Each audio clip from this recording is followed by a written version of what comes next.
Filosofia e Cotidiano em Pauta, com Jean Gaspar e Henry de Carvalho.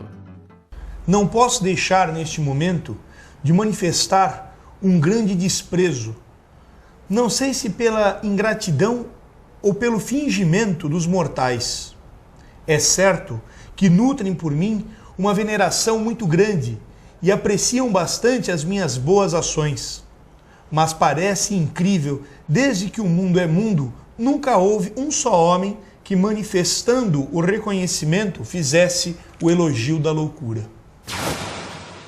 Boa noite, eu sou Jean Gaspar e está começando mais um Filosofia no Cotidiano, um programa que discute fatos do cotidiano por meio de reflexões filosóficas. Boa noite, eu sou Henry de Carvalho e esse é o Filosofia no Cotidiano, um programa que busca trazer o diálogo filosófico que há muito deixou de ser praticado, permitindo que as diferentes linhas do pensamento filosófico elevem-se no sentido de buscar resolver conscientemente problemas postos na cotidianidade e em proveito da vida humana.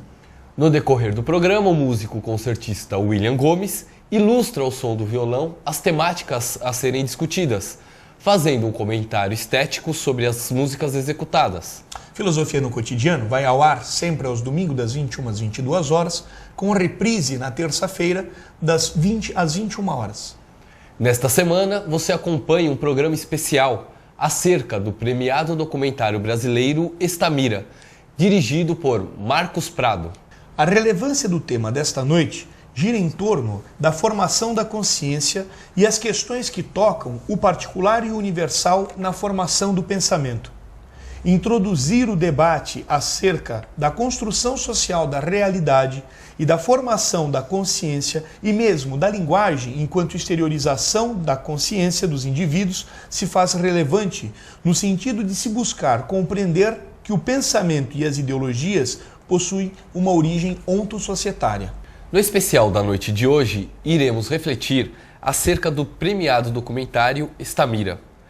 Discutiremos de qual forma os pensamentos de Estamira nos afetam e quais as reflexões que esses pensamentos suscitam sobre a condição social da protagonista do documentário, ou seja, como ela se construiu socialmente, o que a levou a criar para si mesmo essa forma social decatadora de lixo e a se afastar das convenções sociais, qual a linguagem que ela se utiliza?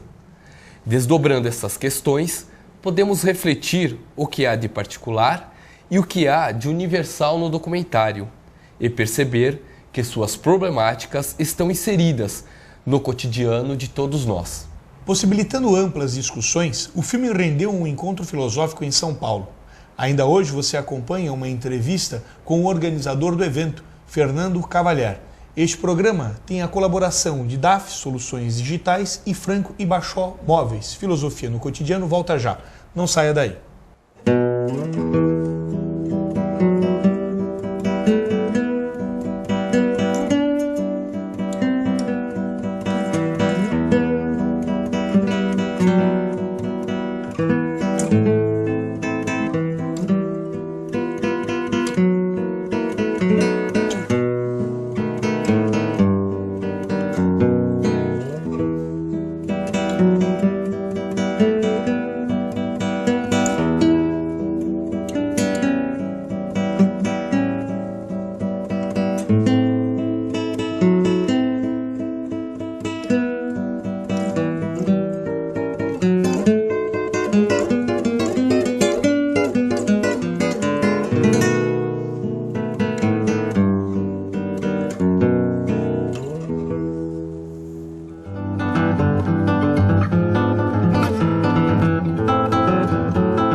Você está assistindo Filosofia no Cotidiano, com Jean Gaspar e Henry de Carvalho.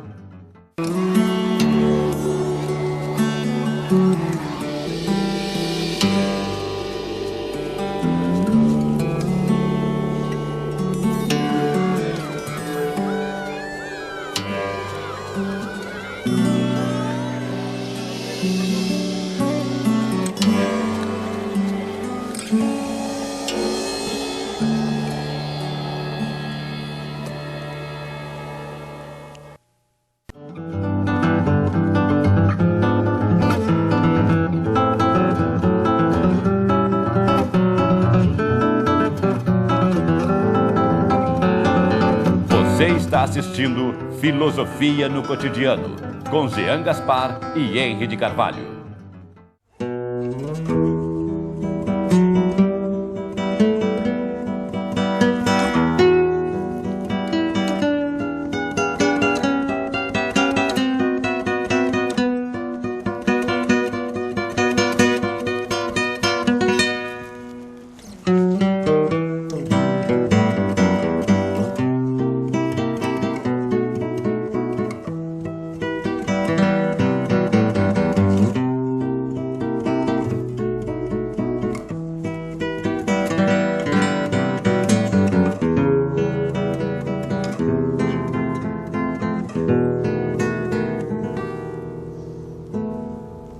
Estamos de volta com Filosofia no Cotidiano. Essa noite, num diálogo acerca de algumas temáticas levantadas no documentário Estamira. Vamos acompanhar agora a entrevista realizada com Fernando Cavalier no Encontro Filosófico aqui em São Paulo, Estamira, um olhar que tudo pode ver. Você acompanha agora a conversa que eu tive com Fernando Cavalier no Encontro Filosófico Estamira, um olhar que tudo pode ver. O encontro contou com a presença de duas de nossas telespectadoras, Sueli e Marilene Schola. Acompanhe.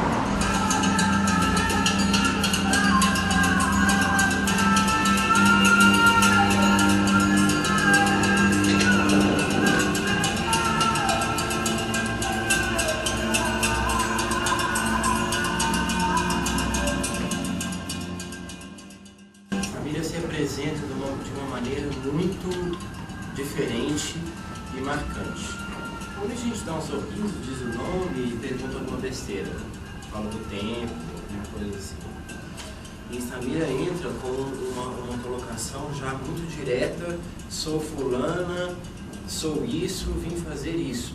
Bom, agora a gente conversa com o Fernando Cavalier, que foi o organizador do evento. Fernando, muita gente julga que a filosofia é uma prática exclusivamente acadêmica. A Estamira pode ser vista como prova de que isso não é verdade? Muito. É uma prova contundente, na verdade. Eu vejo a filosofia como a capacidade de pensar abstratamente. Claro que existem muitas definições, mas a capacidade de pensar abstratamente é uma das condições fundamentais de você definir filosofia.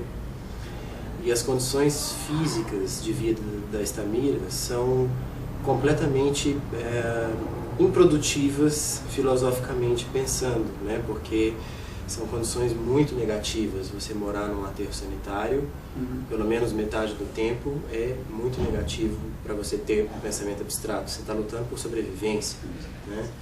Então você conseguir sair desse ambiente e ter uma abstração suficiente para conseguir ter um pensamento abstrato, filosófico, é uma coisa bastante difícil. Então eu acho que só isso já é uma evidência forte o suficiente. Então, que escolas do pensamento humano, filosófico, a gente identifica na fala da Estamira? Bom, eu acho que, apesar de essa resposta começar com um lugar comum, que é Platão, né, eu acho que Platão pode ser observado porque ela cita planos muito elevados e tipicamente abstratos e locais de fonte de ideias que não são físicos, né? Então você vê claramente a ideia de mundo das ideias, por exemplo, funcionando na psique da Estamira, né? Mas não é só essa. Você tem, por exemplo, Nietzsche, que é um pensamento muito forte na cabeça dela, inclusive de ela citar frases na íntegra. Por exemplo, quem criou Deus foram os homens, né? E ela não estudou nada disso. Então isso mais uma vez leva para a questão de o quanto a filosofia, o quanto ela é filósofa, uma vez que ela consegue abstrair a esse ponto, ao ponto até de conciliar pontos de vista tão diferentes quanto Platão e Nietzsche, dois caras completamente opostos entre si, de épocas totalmente diferentes. Épocas totalmente diferentes. Muito legal. A Estamira diz que tem como missão a verdade, falar a verdade, mostrar a verdade. Queria que você comentasse para a gente essa busca da verdade. A busca da verdade é feita de maneiras diferentes à medida em que os séculos vão passando, né? No início, a busca da verdade era muito mística, E esse pensamento místico é encontrado na Estamira também, né? Então ela busca informações de maneiras não racionais só, né? Ela tem outros veículos psíquicos, outras dimensões do ser que buscam informações. Então nisso a gente poderia encontrar um pensamento mais místico, né? Mas também ela consegue ser extremamente racional quando ela quer, ela consegue ter raciocínios muito sólidos, né? Consegue pensar em termos de causa e consequência, o que não é muito típico de uma pessoa considerada louca, né? Que muitas pessoas consideram Estamira louca. Então aí ela se enquadraria muito mais numa filosofia mais racional, como a filosofia grega, por exemplo. E, voltando a Nietzsche, ela tem uma capacidade também de explosão emocional, que é uma coisa que você identifica nos textos de Nietzsche, que inclusive fazem filósofos de uma vertente mais racional até desclassificarem Nietzsche como filósofo, colocá-lo mais como poeta, como até profeta, né? Tem gente que diz esse absurdo. E Estamira tem essas explosões emocionais, ela realmente filosofa caminhando, como Nietzsche dizia, né? Você vê isso no filme, ela tendo ideias enquanto anda, ela explode emocionalmente, ela interage com a coisa e tem uma vida, um mundo interno muito próprio a ela, que encaixa bastante com essa filosofia de Nietzsche. Legal. Estamira também fala do amor, né? E na filosofia a gente pode dividir o amor em eros, ágape e filia.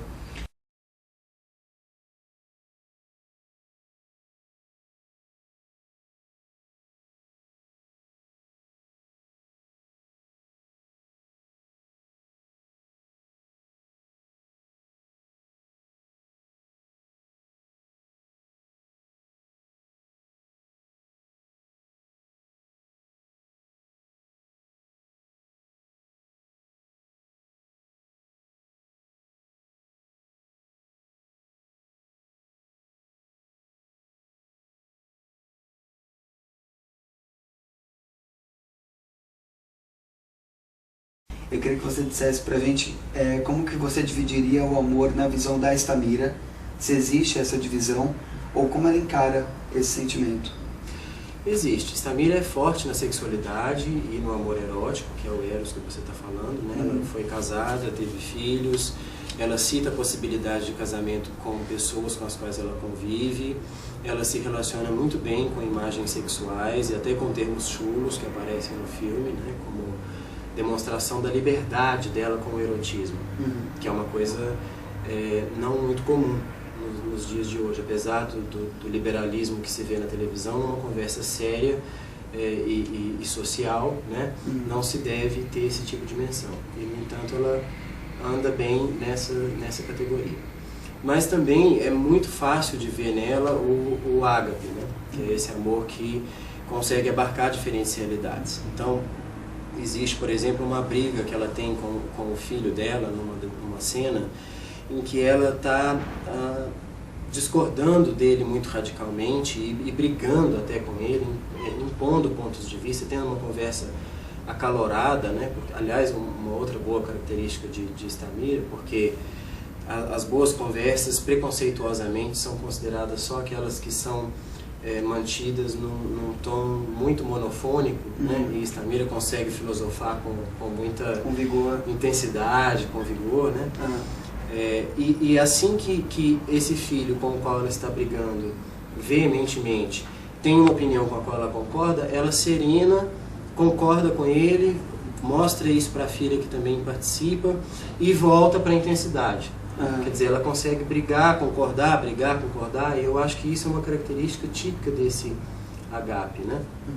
E a questão da filia é mais evidente ainda, porque ela tem um convívio muito forte com amigos nesse aterro sanitário e tem uma capacidade de conviver com eles, numa mistura até de agape com filia, porque ela deixa eles serem eles, né? E ela, na posição de alta filósofa, como eu a vejo, né, com ideias muito desenvolvidas, consegue conviver com pessoas que não têm esse mesmo tipo, né, de posicionamento frente ao mundo. Então, eu acho que isso é uma característica forte da amizade, que, em última análise, é o que é filia, né? Você conseguir conviver com o diferente, e não deixa de ter um certo ponto de vista do agape também. Legal. essa questão do amor, do eros, né? Até psicologicamente falando, como que você explica uma pessoa que como ela diz, sofreu abuso na infância, dentro da família, né? Mas consegue se relacionar aparentemente bem com essa questão? Se Freud estiver certo, e eu acredito que esteja com relação ao conceito dele de ressignificação retroativa, talvez ela tenha feito isso. Né? Talvez ela tenha conseguido enxergar essas experiências que ela teve num outro âmbito, ou talvez até mesmo em outros paradigmas, revivenciar isso, ressignificar isso. Mas eu acho que a personalidade dela é forte demais para que ela se permita destruir por experiências tão desagradáveis. E eu acho que uma das características que faz com que ela consiga se curar com tanta facilidade de uma experiência traumática como essa, que talvez exporia pessoas normais a uma atrocidade interna e a um trauma, por exemplo, como Freud citava, a impossibilidade de viver experiências novas, eu acho que ela consegue porque ela consegue viver emoções livremente. Então, eu sempre sinto o trauma como uma emoção represada, que é o próprio conceito psicanalítico mesmo, superficialmente falando, é claro. E parece que ela tem aberrações muito facilmente, né? Então ela consegue pegar essas emoções que estão guardadas e mobilizar essas emoções, vivenciar, entre aspas, pôr para fora, mas mais numa ação do que num livrar-se das forças, né? E com isso eu acho que ela consegue descarregar o ser e colocar experiências escuras como o mal, a tristeza, a depressão dentro de um âmbito vivenciável. Quer dizer, ao invés dessas coisas lutarem contra a vida, eu acho que Stamira vê essas coisas na vida, como parte da vida e até a favor da vida. Ela não parece se importar em ter vivido essas experiências, ao contrário, isso parece fazer parte de uma espécie de tesouro para ela. Legal. Ao longo do filme ela fala também de Deus, e você durante o encontro deixou claro que ela tem visões diferentes de Deus ao longo do filme. Ora de repente uma visão negativa, ora como uma visão diferenciada, como criador realmente. Eu queria que você comentasse pra gente essa visão da Stamira que muda ao longo do filme. Stamira usa duas grandes categorias de definição como definição dessa entidade metafísica, Deus. Né? E nesse ponto eu até aconselho as pessoas que forem ver o documentário a tomar cuidado, porque essa palavra não tem a mesma acepção que ela em todas as cenas. Quer dizer, o sentido da palavra Deus varia para Stamira, do meu ponto de vista. Então ela tem duas grandes entidades contra as quais ela luta. Né? Aliás, uma delas ela luta, a outra ela convive. Essa que ela convive, ela chama de aquele que revelou o homem como único condicional. Então, essa entidade metafísica não recebe críticas de Stamira ao longo do documentário. Né?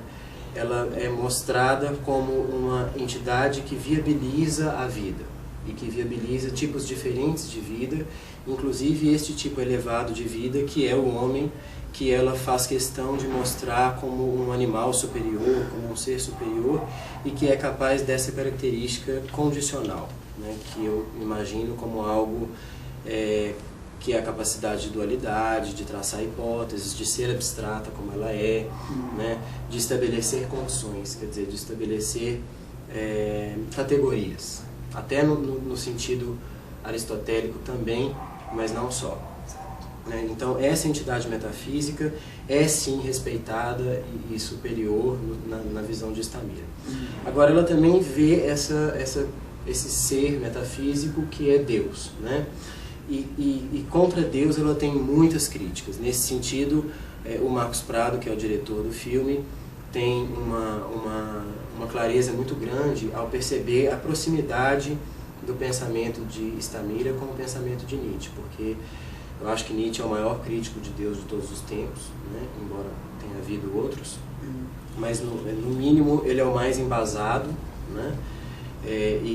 O que desclassifica a possibilidade de vê-lo como um revoltado, na minha opinião. Acho que revoltado nunca tem base de nada, né?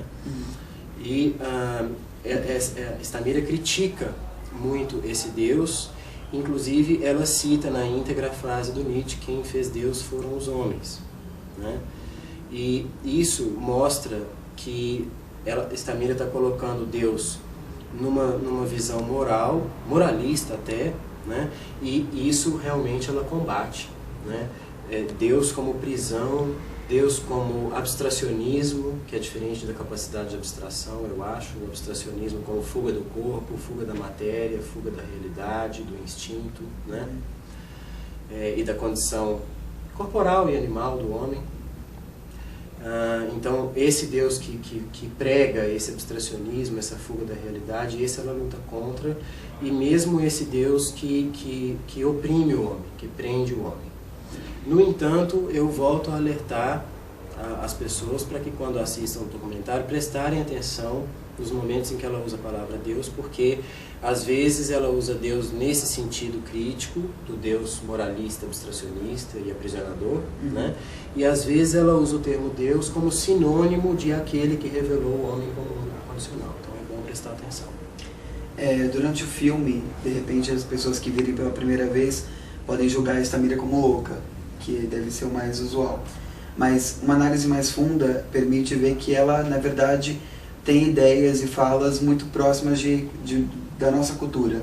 Eu queria que você dissesse em que sentido as coisas que a Estamira diz se aproximam daquilo que a gente vive. Bom, eu acho que, grosso modo, não se aproximam. Mas não no sentido de ela ser louca, e sim no sentido de ela tratar de temas que não vêm à baila normalmente. Certo. Né? Então, o fato de que isso não é discutido nas rodas mais comuns e em festas, por exemplo, de família, não é o suficiente para classificá-la como louca, né? E eu acho que sim, a sociedade, na história do mundo, isso é percebido, que as pessoas que expõem pontos de vista muito diferenciados normalmente são classificadas como loucas para séculos depois serem reclassificadas como gênios. Né? Então a gente viu isso com Galileu, por exemplo, a gente viu isso, tem visto isso com Nietzsche, porque o Nietzsche até hoje está meio na penumbra, né? Se é filósofo, se é poeta, se é louco. Tem gente da psicologia que diz que toda a obra dele é louca, tem gente que diz que é genial. Então acho que tem toda essa confusão entre o novo e a loucura, né? Você tem vários filósofos que discutiram loucura, inclusive o Foucault, né? E ele mostra o quanto a loucura pode ser positiva no sentido de criadora, né? Até antigamente os loucos eram vistos como arautos de dimensões diferenciadas. E eu acho que essa é uma visão medieval que é aproveitável, né? Embora na era medieval poucas coisas sejam aproveitáveis em termos filosóficos, mas essa é uma visão que eu concordo. Então eu acho que ela não é louca, mas também não é normal. Talvez ela seja genial. Legal. Durante o encontro você propôs alguns desafios a quem participou. Aí eu queria que você também propôsse os mesmos desafios a quem está nos acompanhando. Bom, a Estamira tem uma proposta muito forte em termos de afirmação do ser. Eu acho que isso é uma coisa potente nela. Essa afirmação do ser se aproxima um pouco daquilo que Nietzsche chamou de vontade de poder, né? Essa afirmação do ser passa por uma definição muito forte de personalidade, de ter personalidade, de saber quem você de definir um caminho de vida e se ater a ele, né? De ter uma história muito própria e combater aquilo que te impede a exercer essa história pessoal. Então a afirmação da vontade do ser é muito marcante nela, né? E a afirmação do ser, da vontade do ser, daquilo que o ser é, das posturas do ser, passa muito pelo querer, né? O ser necessariamente se aproxima do querer, né? Um ser necessariamente tem necessidades. Nós não somos autótrofos, né? Nós não somos alfaces, então nós não geramos coisas sozinhos, e essas necessidades ficam muito claras, e um ser forte vai afirmar as suas necessidades. Esse é um ponto de vista nietzschiano que eu compartilho, né? E essa afirmação das necessidades, ela também se aproxima muito do querer. Bom, essa conceituação é uma conceituação ampla para a sua resposta, mas visa chegar num ponto que é a frase simples do eu quero e do eu não quero, né?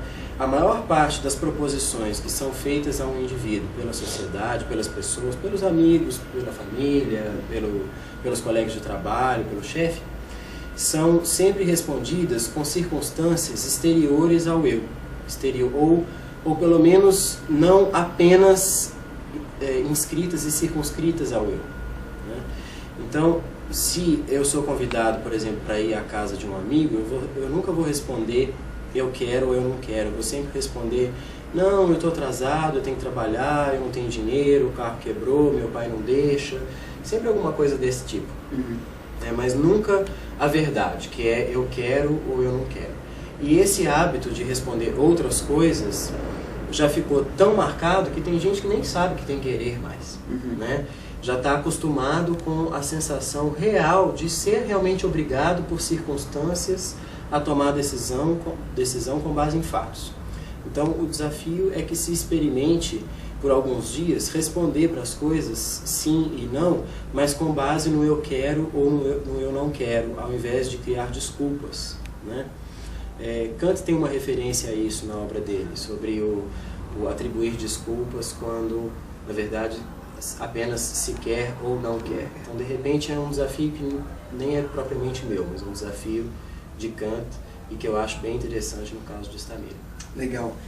Ficou muito claro para todo mundo que participou do encontro que Stamira tem 1001 temas que podem ser discutidos e, como o Fernando mesmo disse, seria impossível esgotá-lo em um dia e muito menos em uma entrevista. Mas eu gostaria de agradecer a sua participação, dizer parabéns pelo encontro e pedir que você deixe seu contato, seu site, para quem está em casa possa te conhecer um pouco mais. Bom, eu tenho um site na internet que é o www.individuo, com 2 U's no final, .com. Então www.individuo.com. Ali eu tenho uma série de trabalhos profissionais que eu publiquei nesse site, mas também uma área do site bastante controversa e polêmica, chamada Priapos Editor, que é uma crítica à espiritualidade que é praticada hoje em dia e que eu acho que está bastante viciada. Então ali tem várias críticas nesse sentido.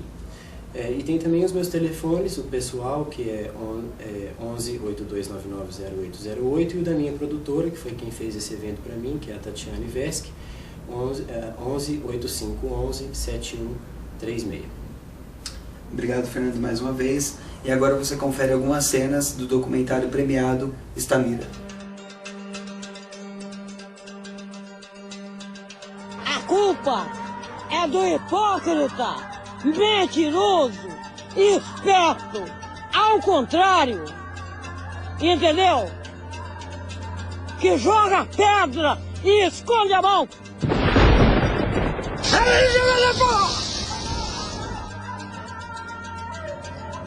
Ele é tão poderoso, ao contrário, que eu, até depois de a carne, veinha desse jeito, feia desse jeito, boba desse jeito, ele ainda quer mais.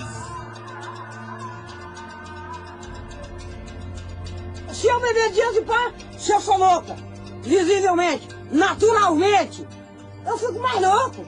Ela não é lésbica, mas ela precisa do... Ela não é completamente 100%, entendeu? Tu acha mais o problema dela é o sistema nervoso. O que falta da minha mãe é fé. Vocês acham que eu sou feiticeira? Eu sou feiticeira. Mas não sou feiticeira farfária e nem perversa, não. Eu tenho controle superior.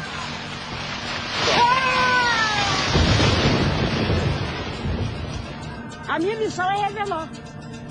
Seja lá quem for, doa quem doer. Antes de eu nascer, eu já sabia disso tudo.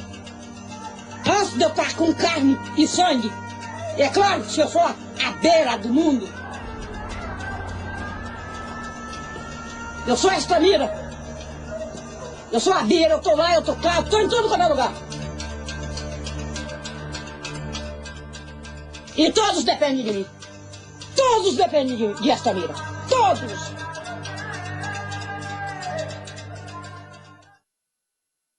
Bom, estou aqui com a Marilene e com a Sueli, que são nossas telespectadoras, que vieram conosco para o Encontro Filosófico. Queria saber de você, Sueli, como foi participar do encontro. Eu gostei muito do encontro, Fernando é muito didático, explica muito bem, dá para entender, mesmo quem é leigo assim, no assunto, dá para entender plenamente o que ele quis dizer. Muito legal. Foi excelente. Bacana. Você também, Marilene? Eu também gostei muito, reiterando as palavras da Sueli. O Fernando é um ótimo comunicador, passa muito fácil as coisas, você assimila com tanta facilidade, sabe, o que ele diz, e simpático, e gostei demais, cara. Legal. E a Sueli e a Marilene são nossas telespectadoras, estão sempre em contato conosco. Queria que vocês deixassem um recado para a equipe do Filosofia no Cotidiano, ou para os telespectadores, o que vocês acham do programa, dessem a sua sugestão, sua crítica aqui pra gente. Bom, eu acho que é muito bom, né, uma televisão ter um programa sobre filosofia, né, como dizem que há tempo já se deixou, né, de ter esse diálogo e tal. Então eu acho que é muito bom, quem puder assistir deveria, né. E manda um abraço, né, pro Jean, pro Henry e pro William, né? Pode deixar, tá? Será dado com certeza. Eu também digo aos telespectadores para participarem, para continuarem, porque é muito bom.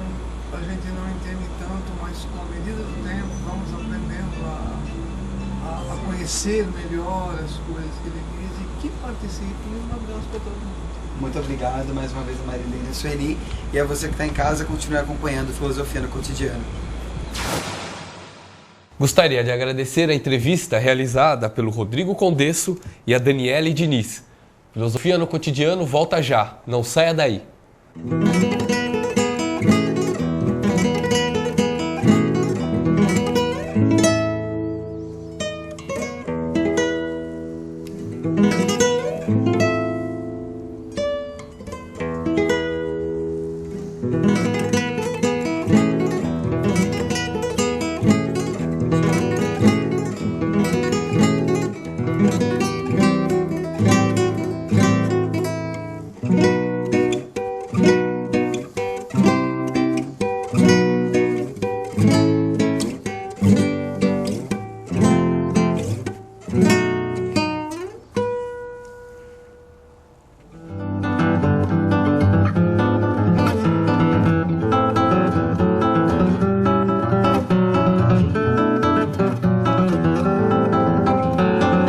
Você está assistindo Filosofia no Cotidiano, com Jean Gaspar e Henry de Carvalho. Requebra bumbum, nome, nome, nome. Ai, requebra bumbum, nome, nome, nome. Ai, requebra bum, em nome, nome, nome. Ai, requebra bumbum, nome, nome, nome. Ai, requebra bum. Dessa vez eu quero ver você mexer. Quero ver. Requebra bumbum, nome, nome, nome. Requebra bumbum, nome, nome, nome. Ai, requebra bum, em nome, nome, nome. Ai, requebra bumbum, nome, nome, nome. Requebra bumbum.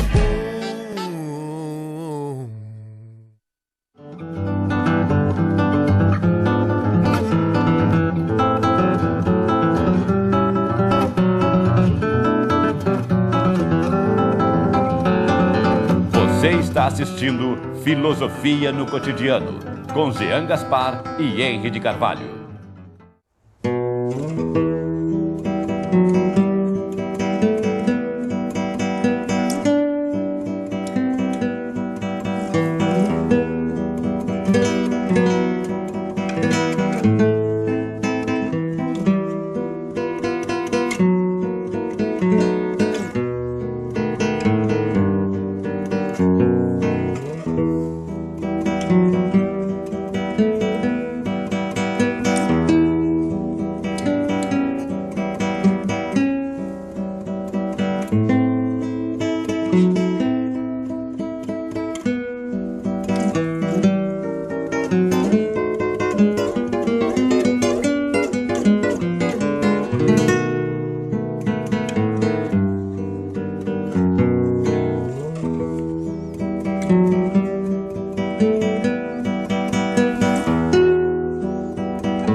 Estamos de volta com Filosofia no Cotidiano.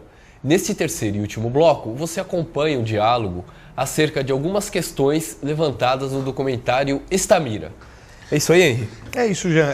Acho que o primeiro ponto a gente podia levantar aqui sobre o documentário e tal, aquilo que traz, né, o documentário para o nosso trabalho, é aquela de que toda pessoa tem alguma representação mental de sua vida e de seus atos, né? A Estamira, ela aparece ali como alguém que formula uma teoria, formula uma compreensão da vida.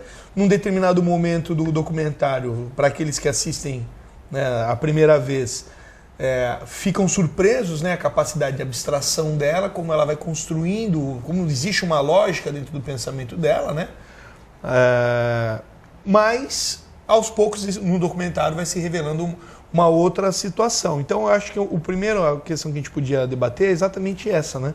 Tem uma frase do Gramsci que ele coloca da seguinte maneira, que todos são filósofos, né? Ainda que ao seu modo, inconscientemente, porque inclusive na mais simples manifestação de uma atividade intelectual, a linguagem está contida uma determinada concepção de mundo, né? De mundo, exatamente. Essa questão da linguagem, dessa construção, e o que eu percebi ali, e nós já conversamos um pouco sobre isso, é exatamente essa questão da linguagem que a Estamira cria, né, ao redor dela. A questão que ela fala do controle remoto, né? Tem o controle remoto superior, natural, e tem o controle remoto artificial. Né? Cada dor que ela sente, né? É o controle remoto, ou seja, parece que tem alguém clicando para ela sentir a dor, né? A outra questão do trocadilho, que tem hora que parece que é Deus, tem hora que parece que é o diabo. E às vezes é o cientista. É o cientista, que até outra questão interessante que ela coloca do cientista é que ela que é uma questão bem atual da filosofia, o cientificismo como o Deus de hoje, né? Absolutizado. Né? Exatamente. Que é até uma coisa que nós já tocamos aqui em outros momentos, né? Quando aparece a absolutização de qualquer elemento que está posto na cotidianidade, e a ciência é uma coisa que sempre está presente para nós, no mundo moderno, né? E criam-se novos preconceitos, né? É comum, né? Hoje você vai falar assim, foi feita uma pesquisa em Harvard, o pesquisador de não sei da onde, nos Estados Unidos fizeram uma pesquisa. Quer dizer, na verdade é a busca de uma absolutização da ciência e que acaba se tornando a verdade. A verdade. E um conceito a priorístico, né? Sim. Porque sempre você coloca antes, né, a questão da ciência como a verdade total. A verdade sempre estaria ali, partindo daquele grupo ou daquele país que... E não estou dizendo com isso que vale o relativismo, né?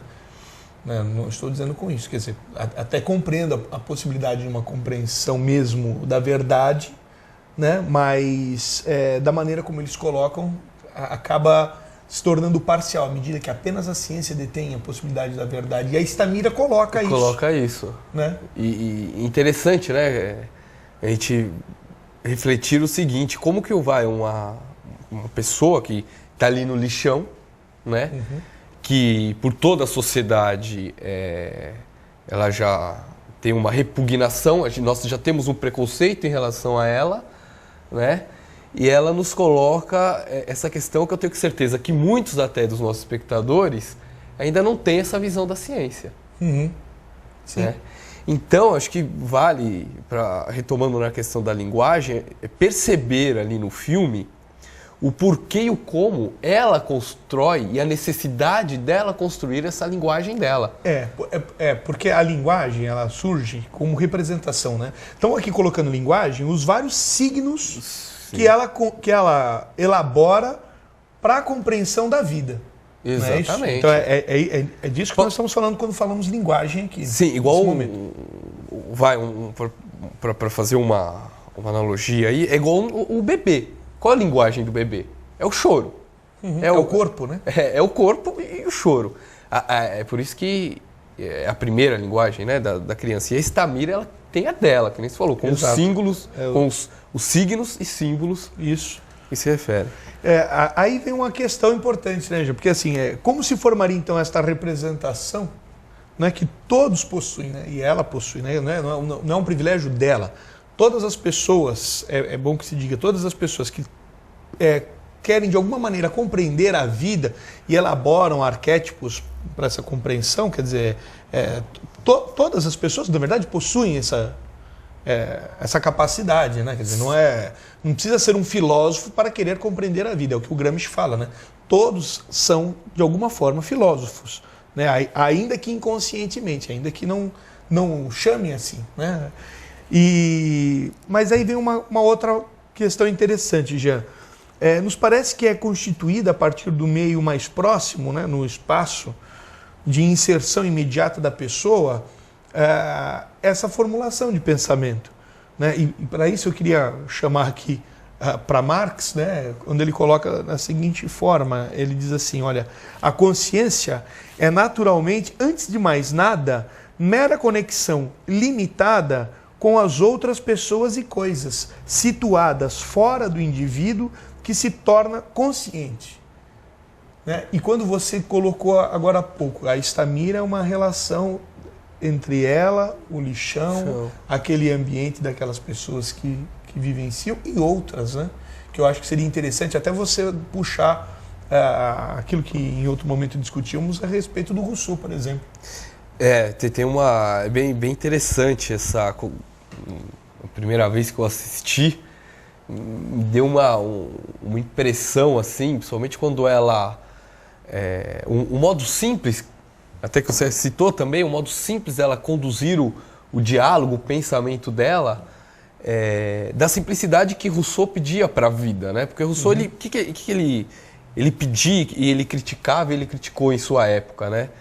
Tanto é que ele é tratado por muitos como o contra-iluminismo, né?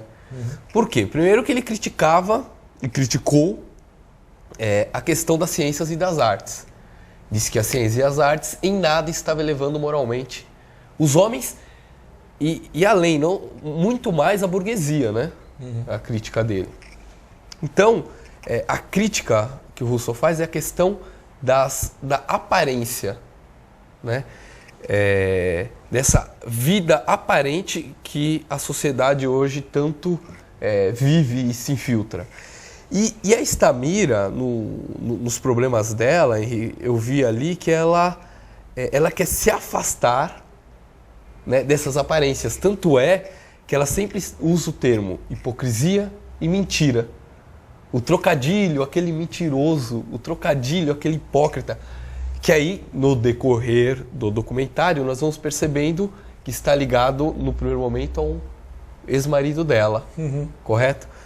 Então, ou seja, essa convenção, essa aparência social, onde a sociedade burguesa tem que estar toda certinha, bonitinha, todos casados, felizes, amados, né?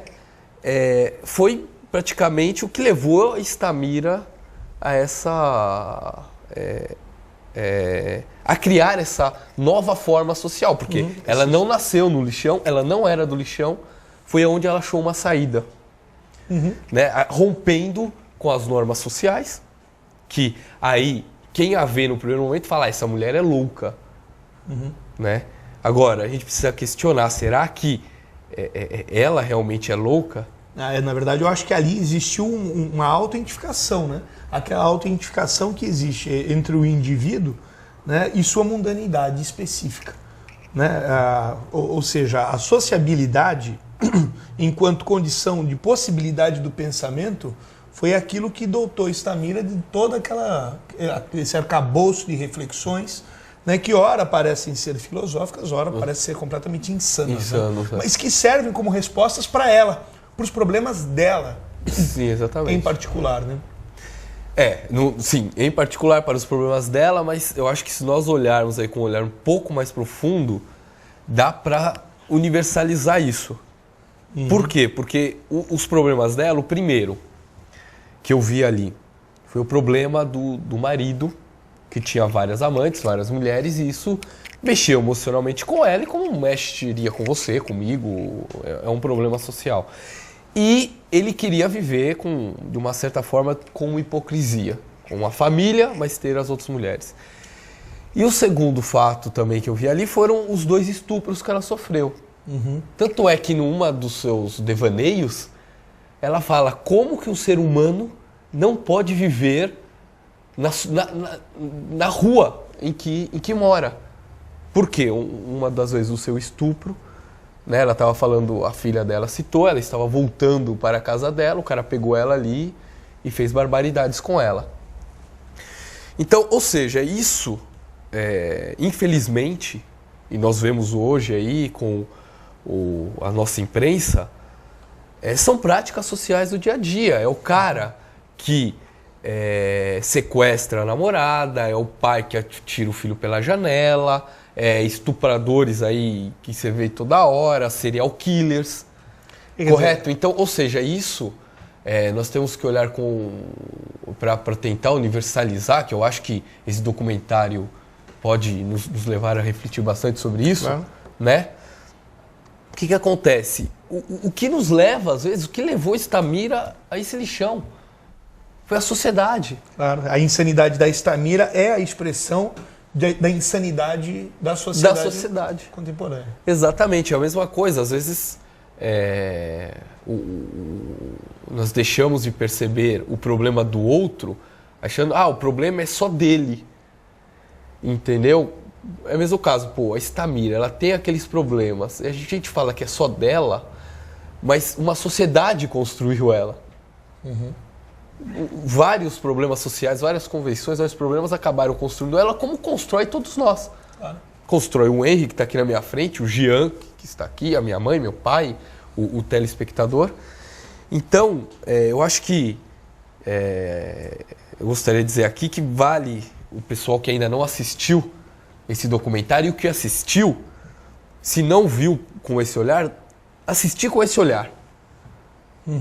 Não vê que ali é uma maluca, claro, que está tendo devaneios sobre a vida, né? Mas sim uma pessoa que foi totalmente construída e levada a certos devaneios por uma sociedade.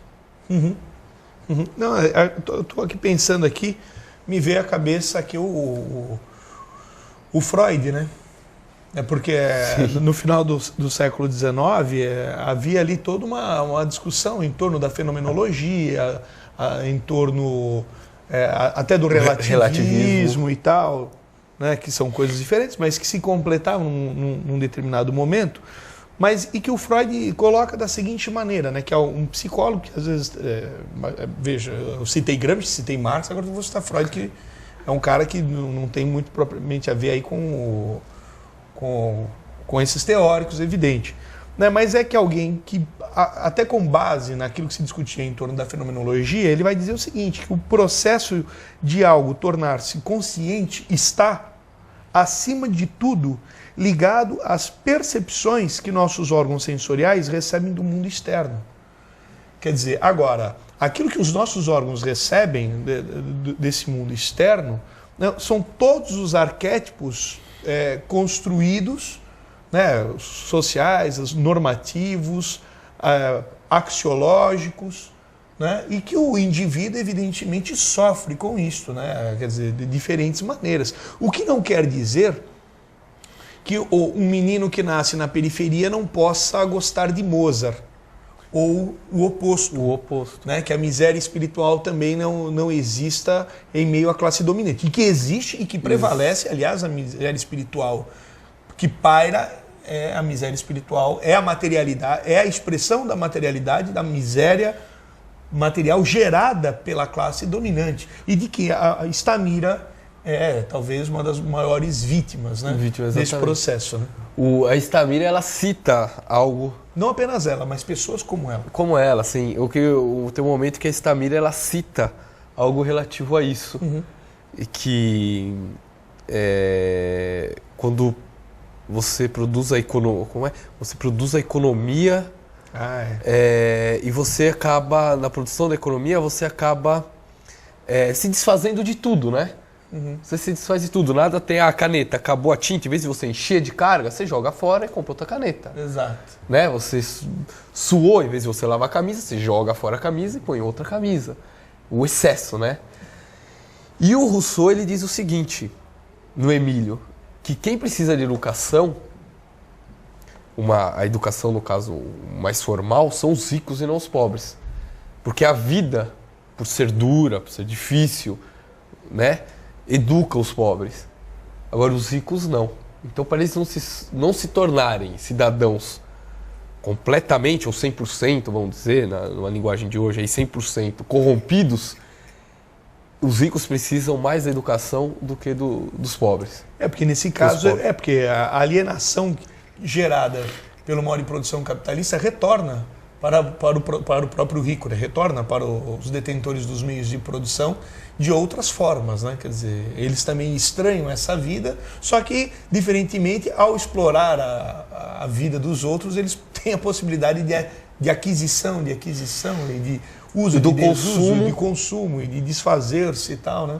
E é interessante como ela lamenta isso, né? Como as pessoas desperdiçam. Exato. A palavra que ela usa é essa, o desperdício. É o desperdício. Então, né, nessa reflexão vale também aí a questão do desperdício e do consumismo também. Exato. Quer dizer, é interessante ver que dentro da profundidade do documentário, quantas reflexões é possível, né? Quer dizer, o documentário torna-se algo riquíssimo para a gente... Lógico, nós estamos aqui fazendo uma discussão bastante apressada, até em função do tempo, né? Nós temos 20 minutos aqui para debater, o que é pouquíssimo, evidentemente, não esgotaria. Na verdade, aqui está lançado mais a possibilidade de ampliação de debate sobre esse documentário, que é brilhante, do que qualquer outra coisa, né, Jean? Não, e o que vale também é ressaltar que é um documentário que tem reflexões e sai do cotidiano, né? Exatamente. Do cotidiano. E a questão é essa, foi o que você comentou, está suscitando, provocando aqui algumas questões, né, que acho que a gente conseguiu levantar aqui meia dúzia de questões, e estar sempre procurando com um olhar atento, né, buscando o que realmente esses documentários, ou filmes, etc., ou literatura, o que eles podem retornar para nós. Sim. Né? Eu acho que muito mais que isso que foi a nossa intenção aqui no programa de hoje. Gostaria de agradecer, então, a entrevista concedida pelo organizador do evento sobre Estamira, Fernando Cavalier, e gostaria de chamar o William agora para fazer aqui o nosso comentário estético. William, fica à vontade, então, para o seu comentário. Bem, para este programa especial sobre este ótimo documentário Estamira, escolhi tocar mais uma peça de Heitor Villa-Lobos, que é o Prelúdio número 1, que faz parte da série de 5 prelúdios compostos para violão. Villa-Lobos, compositor natural do Rio de Janeiro, portanto contemporâneo da nossa protagonista, também era considerado um louco. Foi duramente criticado por sua audácia, o que era uma injustiça. Porém, com o passar do tempo, ele provou que sua loucura, na verdade, era pura genialidade. Calou a boca de muitos espertos ao contrário, né, que é um termo muito utilizado pela nossa querida Estamira. Essa peça traz, na essência, um quê dramático, que podemos perceber na primeira parte, onde os baixos, que são as notas mais graves, são responsáveis pelo tema inicial, seguido de um segundo tema vigoroso e, ao mesmo tempo, nos dando uma sensação de libertação, alegria, que depois volta à primeira parte, fechando assim a obra, com toda a melancolia exposta no início. E é isso. Tenha uma ótima semana. Estamos encerrando mais um Filosofia no Cotidiano. Gostaria de agradecer aos telespectadores que nos acompanharam pela TV Cantareira. Visite o nosso site www.filosofianocotidiano.com.br e continue nos enviando sugestões, críticas e perguntas para o e-mail produção@filosofianocotidiano.com.br. Gostaria de agradecer ainda aos colaboradores deste programa, a DAF Soluções Digitais e a Franco e Baixó Móveis. Boa noite e até o próximo programa. Lembramos que você pode assistir ao programa Filosofia no Cotidiano também pelo portal da TV Cantareira, no mesmo horário em que ele é transmitido no canal 12. O endereço é www.tvcantareira.com.br. Boa noite e até o próximo domingo.